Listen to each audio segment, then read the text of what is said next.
بسم اللہ الرحمن الرحیم۔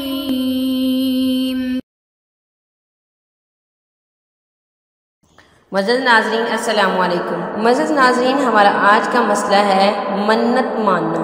کیا منت ماننا درست ہے یا نہیں؟ جیسے کچھ جاہل لوگ منت مانتے ہیں کہ اگر اللہ تعالیٰ ہمیں اولاد دے تو ہم اتنے روز تک جوتا نہیں پہنیں گے، یا اگر اللہ تعالیٰ ہمارا فلاں کام کر دے تو ہم کسی ولی اللہ کے دربار پہ جائیں گے اور بغیر جوتے کے جائیں گے اور اپنی منت پوری کریں گے، یا پھر اللہ تعالیٰ ہمیں اولاد دے تو ہم اتنے ماہ یا کچھ ایک سال تک اس بچے کو گھر کے کپڑے نہیں پہنائیں گے، یا پھر ہمارا فلاں کام نکل جائے تو ہم اتنے روز تک یا کسی مخصوص ایام میں جوتے نہیں پہنیں گے۔ تو شرعی لحاظ سے اس کا کیا حکم ہے؟ جی تو معزز ناظرین، جیسے کچھ لوگ یہ منت مان لیتے ہیں کہ اگر میرا فلاں کام ہو جائے تو میں ساری زندگی جب تک میں زندہ رہوں گا 9-10 محرم کو جوتا نہیں پہنوں گا اور یہ 2 دن ننگے پاؤں رہوں گا۔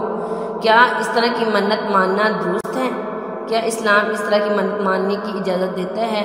اگر دیتا ہے تو شرعی لحاظ سے اس کا کیا حکم ہے؟ جی تو معزز ناظرین، اس کا جواب یہ ہے، اس طرح کی منت ماننا درست نہیں ہے اور نہ اس کا پورا کرنا ضروری ہے۔ اسلام میں شرعی لحاظ سے اس طرح کی کوئی منت نہیں ہے، نہ اس کا ماننا درست ہے، نہ اس طرح کی منت درست ہے، اور نہ ہی اس کا پورا کرنا ضروری ہے۔